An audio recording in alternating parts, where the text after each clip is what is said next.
يجب على المغرب أن يعتذر للجزائر.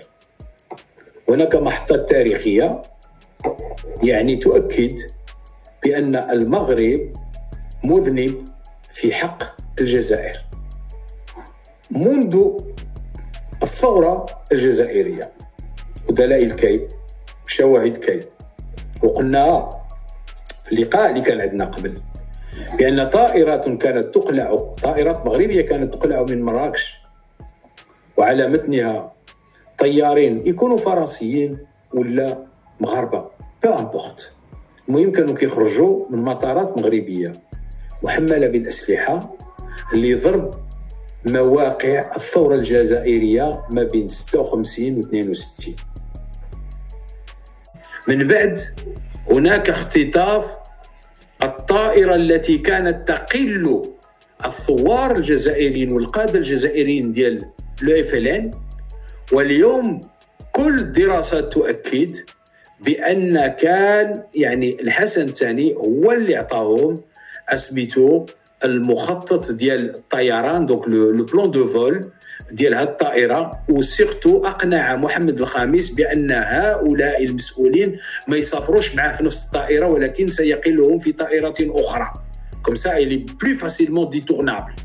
وهذا ما حدث، تم اختطاف الطائره، وكانت اول عمليه قرصنه في تاريخ القرصنه ديال ايغيان اللي غديرها فرنسا، وكانوا فيها القاده ديال الثوره الجزائريه. غادي تتم القرصنه فوق البحر الابيض المتوسط وسيتم احالتهم الى الجزائر اللي كانت انذاك لا زالت مستعمره.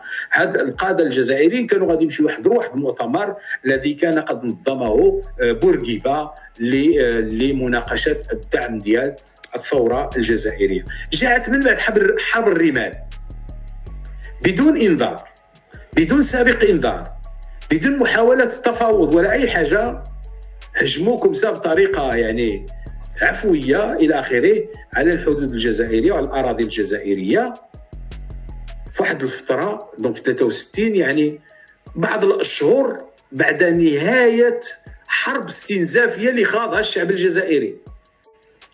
في 73 74 غيدخل مسلسل تمغربيت، سيتم مصادرة الأملاك الجزائريين من طرف النظام المغربي. كان واحد مجموعة ديال الناس من الجزائر كيعيشوا في المغرب اللي جاوا مع الحماية وبقاو تماك، ولدوا داروا عائلات، تزوجوا مع مغربيات، كاين اللي تزوج مع جزائريات، وكانت عندهم أملاك دي زوتيل دي تيغ. ils ont confisqué les biens des Algériens. المغرب شنو كيتذكر واحد الحاجه، اجراو على المغاربه من الجزائر، ولكن هو نسى دوك الجزائريين اللي سرق لهم الاملاك ديالهم وجرى عليهم في 73 74. لهذا كتشوفي بان الى جينا نعملوا واحد التقييم عن نوديت جلوبال، المغرب هو يعني في واحد المكانه اللي خصو يطلب الاعتذار للشعب الجزائري على كل ما قام به ضد يعني الجزائر. هذه واحد الحاجة. وواحد مسألة ثانية اللي كيظن بأن المشكل ديال الصحراء سيحل في تل أبيب أو سيحل في واشنطن، فهو واهم. الملف ديال الصحراء يحل في الجزائر وسيحل في الجزائر.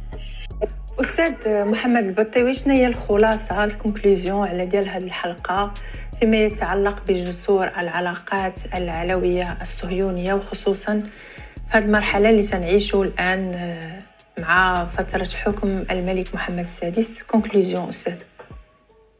أنا أقول ماشي الدولة إسرائيل هي الضامنة الاستمرارية ديال هذه الدولة هذه، ولكن الكيان الصهيوني في العالم كان من يظن بأن إسرائيل يعني ستدافع عن النظام المغربي. أنا لا أعتقد. النظام الصهيوني الإسرائيلي يعني كدولة هو نظام براغماتي وكيشوف المصالح ديالو، ولكن المغرب تيلعب الورقة ديال اليهود المغاربة عبر العالم والارتباط ديالهم باليهودية العالمية، دوك لو كونغري مونديال جويف، وكذلك الارتباط ديالهم باللوبي الصهيوني العالمي وخاصة الأوروبي والأمريكي والكندي. هذا هو اللي المغرب كيلعب عليه. ولكن كيقول بأن إذا أردت أن أربح هذه الورقة يجب أن أمر عبر تل أبيب. هذا هو الوهم اللي عندهم، ولكن هم معولين أكثر وأكثر على اللوبي الصهيوني العالمي. ما معولينش على اللي عارفين بأن هناك يهود ينتقدون المغرب، النظام المغربي، النظام الملكي والمخزني، وعندهم مواقف من الكيان الصهيوني الى اخره. توتالور اون بارلي ان بو، وشفناها خلال هذه الاباده العرقيه. مجموعه ديال الاحزاب الدينيه بما فيها ناتورا كارتا مثلا من داخل اسرائيل في ميا شاغيم مثلا، هذوك لا يؤمنون بالصهيونيه ولا يؤمنون بدوله اسرائيل. وكاين كذلك واحد المجموعه ديال اليهود تقدميين بحال اونيون دي جويف بور لا بي، اتحاد اليهود من اجل السلام في فرنسا، الاتحاد اليهود التقدميين في بلجيكا، كاين في هولندا، كاين في المانيا، كاين في كل يعني دول العالم. وهناك مكونات يهوديه تنتقد اسرائيل، تنتقد كل الدول التي طبعت مع اسرائيل. اذا داخل حتى هذا الكيان اليهودي هناك صراعات. إذن هو معول على الورقة الصهيونية.